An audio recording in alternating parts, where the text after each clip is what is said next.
de marketing, nadie se desanima, ni cree en la municipalidad. Y nadie es un ñoqui. En las escuelas de marketing todo renace: la bola, la hoz, los dientes, el martillo. En las escuelas de marketing existen 3 núcleos indisociables, basados en la amistad, el reconocimiento de clase y la negación del conflicto. Existen los estados de excepción, los agenciamientos afectivos, los ciclos temporales, las bolas, los vestuarios, los slips, la sana diversión, la soga, el amor, el yoga. En las escuelas de marketing todos son masones, todos se respetan, todos se acompañan, todos se complementan.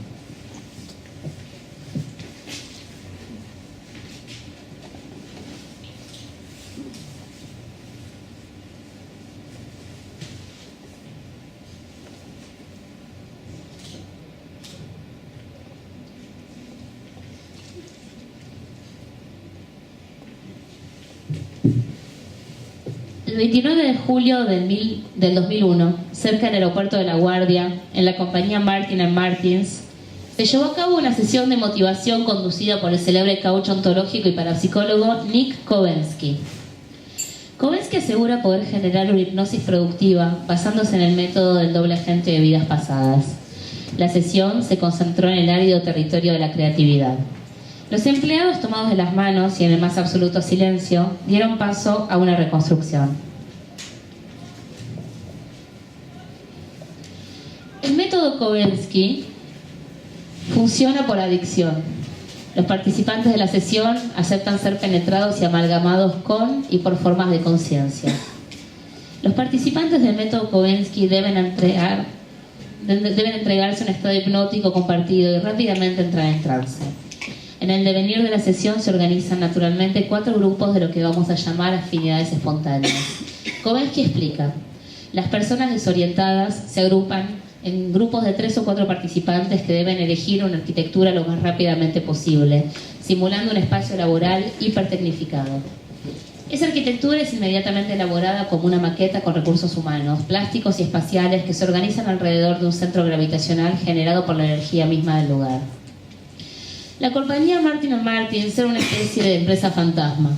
Los empleados se tenían que conformar con la mitad de un entrepiso en un sótano húmedo en donde las lámparas amarillentas colgaban muy bajas y los obligaban a mantener una posición semi-agachada con las espaldas curvas, lo cual los hacía verse como si mantuvieran una constante actitud de reverencia. Los empleados de Martin & Martins, todos visitadores médicos imberbes, tenían la autoestima muy baja, tanto que a veces caminaban apoyando los nudillos en el suelo para impulsarse. Los participantes de la sesión Kovensky se concentraron en la utilidad de sus cuerpos. Con vasitos de telgopor armaron sostenedores de brazos y piernas que servirían para inmovilizarlos. Un hombre se convirtió en un sillón. Una mujer encastró su cabeza en el trasero de otra para poder servir de mesa a unos ejecutivos. En un segundo se formaron 7 esculturas más, parecidas a bellísimos brancusis divergentes que ahora servirían para apoyar brazos y vasitos de café y volver a la empresa a un lugar más cálido. Todas las esculturas eran serviles y habían sido logradas con métodos medievales de cooperación y tortura. Un hombre sostenía una silla que se había desnivelado con el ojo. Una mujer revestía un trapito bailarina solamente perfectamente romboide en el centro de su estómago. Kovensky los obligó a rearmar las esculturas, esta vez dignamente, basándose en casos de hipertecnificación laboral y vivienda, y nuevos monoblocks, algunos ya abandonados, nacieron, en donde los empleados intercambiaron favores sexuales, todos muy justamente retribuidos. Después, los participantes de la sesión Kovensky demolieron las arquitecturas a palos y en los escombros escribieron los nombres de sus padres, aunque una mujer solo escribió la palabra suerte.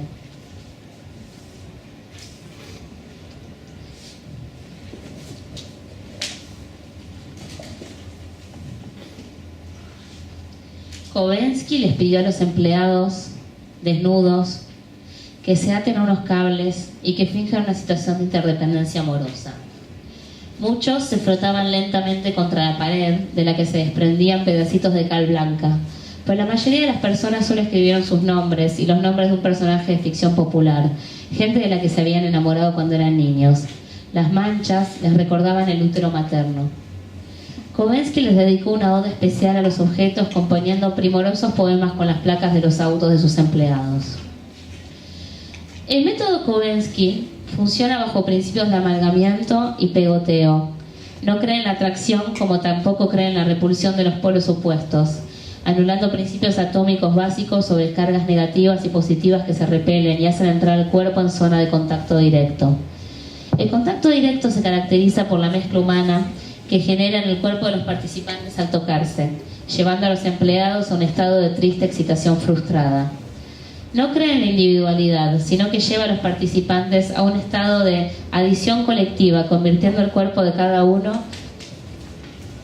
en un cuerpo único, gigantesco, que apenas sabe cómo desplazarse. La fricción y los frotamientos son permitidos como aceleradores de particularidades y líbidos, pero no así la penetración y el orgasmo. Los empleados se tienen que contentar con frotarse lentamente sin atravesar otros estadios posteriores. Con resmas de papel A4 construyeron unas chozas neoclásicas atravesadas por copitas de champagne y sostenidas por salchichas contra las que se frotaron algunos empleados más o menos erguidos. Kovensky tiró un hueso gigante al piso. «He aquí», dijo, «la historia del hombre».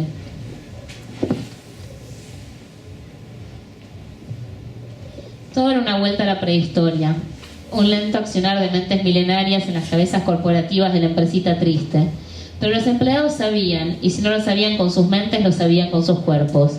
Y eso es lo que contaba, el material avisado, la memoria latente. Ahora vivían en una cueva de barro que ellos mismos habían generado destruyendo un lavatory. Vivían directamente en el pasado y un aire de intercambio y sustitución empezó a reinar en la habitación. Los empleados casados intercambiaron alegremente sus parejas, entregándose a la promiscuidad. Una actividad ideal del uso del cuerpo, justificado por el método Kovensky, y establecieron el libre mercado como escenario ideal de supervivencia y control.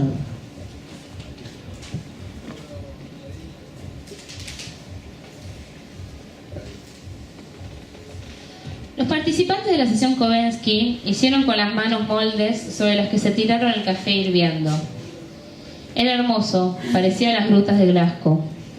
Kovensky los incentivó a llegar hasta el fondo de una crisis y un aire histérico de franca motivación empezó a reinar en la habitación. Los empleados, seducidos por el correr de la electricidad que ahora se hacía visible, mordieron cables gordos, sueltos, y continuaron la corriente con sus cuerpos. Kovensky murmuraba: «Al darles soga, verás que. Les dimos soga y vimos que. Si les diéramos soga, veríamos que. No hay como darle soga para ver qué. La oda propone que, dale soga y verás que. Un cierto realismo, torcidos caminos renacentistas, prehistóricos, embebidos. Send money to Irak, send money to Irán, send money to Afganistán, send money to Russia». Kovensky les puso un nombre nuevo a cada participante y esto les permitió erguirse. Seguidamente se dieron cuenta de que el techo ya había sido elevado hacía años y nadie se había molestado en cambiar su postura corporal. Kovensky murmuraba: «Nomadismo, nomadismo, distinguidos caminos sadomasoquistas, liberadores, renacimiento y burguesía». Los participantes del método estaban motivados, ahora tenían burguesía, self-made men, snobs, políticas empresariales y políticas asociativas. Se erigieron nuevas escuelas de marketing. Kovensky no cree en la revolución como elemento inicial de liberación del capitalismo, sino que cree que el capitalismo sostiene sus propias posibilidades de ruinas y renacimiento. No es inevitable que luego de una época de bonanza, una crisis vuelva a caer. Pero son precisamente las condiciones cíclicas de conciencia en donde se instala el capitalismo como un estado de excepción permanente. Los empleados de la sesión Kovensky se sentían bendecidos, y un hombre apareció usando una gran mano de Mickey, desmesurada. Un proyecto de unión y simpatía, conectado a través de las paredes comunes de la cultura emocional, comenzaba a prosperar en la sala. La mano la abrazaban entre todos y la acariciaban besándola al pasar entre las filas de personas. Y una mujer irrumpió con una gran bocha de helado hecha con el barro que se les había dado. Los empleados de la sesión Kovensky la lamieron respetuosamente, cada vez menos respetuosamente. Hicieron el amor frotando palanganas que contenían goteras e intercambiando bolsitas de cal. Con vasitos de plástico y botellones de water dispenser, armaron un castillo que vimos muchas veces en los inicios de incontables películas. Había un timón desmesurado, un iceberg de cajas de pizzas. Las mujeres y los hombres, tristemente gordos por la naturaleza agotadora del trabajo, hicieron buen uso de sus cuerpos, convirtiéndolos en una especie de colchón humano donde Kovensky descansó. Kovensky murmuraba: incansables caminos renacentistas del diseño interior, del intercambio problemático, entre Western Union y un representante local, la mezcla idiota, los revestimientos símil granito, el uso de la geometría. Llame ya, no se pierda esta oportunidad. En menos de 5 minutos todos los empleados habían amalgamado sus cuerpos en pos de un diseño interior sencillo pero colorido y contundente. Se trataba del famoso estilo Memphis. En su libro Cómo convencer al universo, Kovensky explica: la necesidad de sobresalir en el trabajo está intrínsecamente ligada a la sustitución ideal de uno mismo por uno mismo.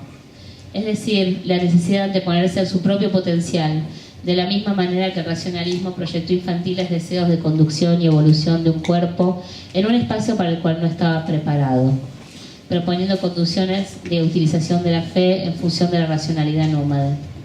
La opción, la llama Kovensky, es justamente la posibilidad de resistencia de un cuerpo a las demandas de su propia psique, llevándolo a un lugar de autosustitución como si fuera un parche de nicotina que se chupa a sí mismo.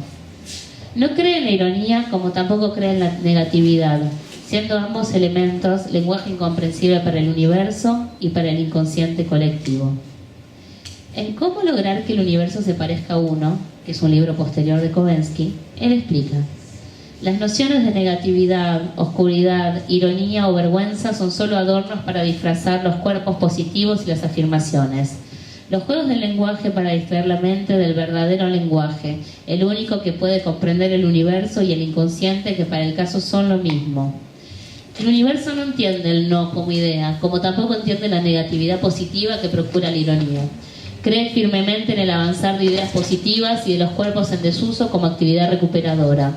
El universo es usted, hegemoniza Kovensky.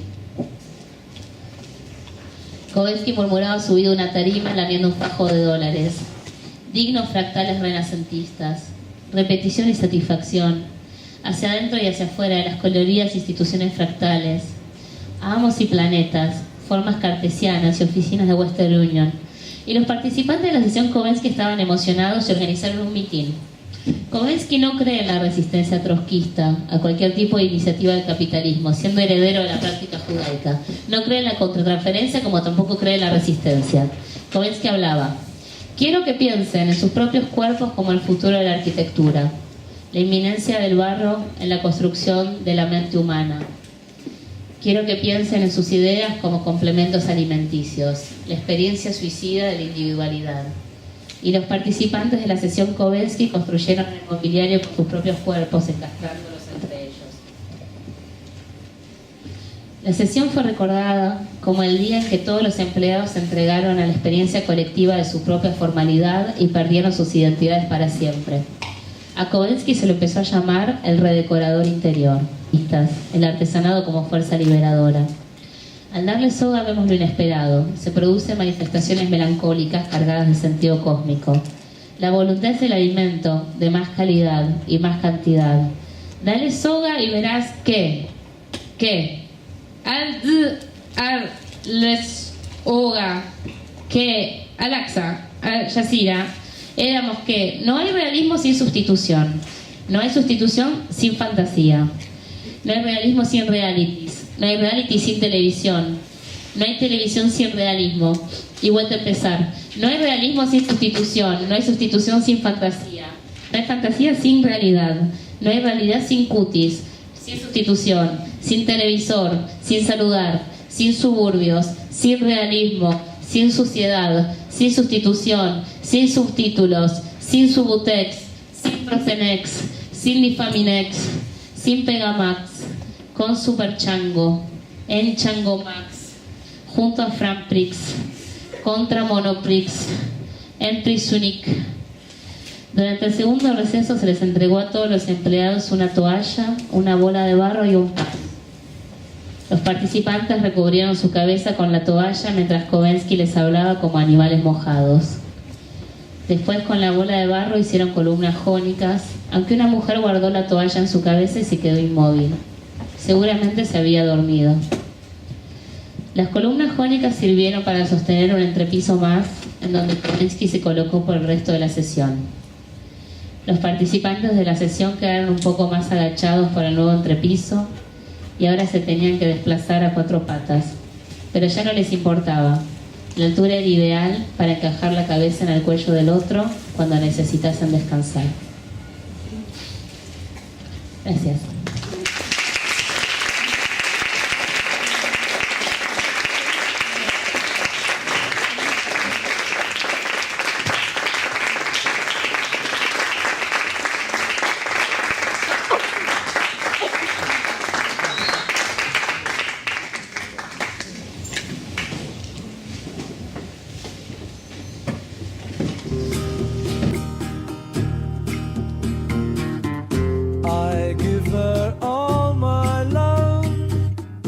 That's all I do. And if you saw my love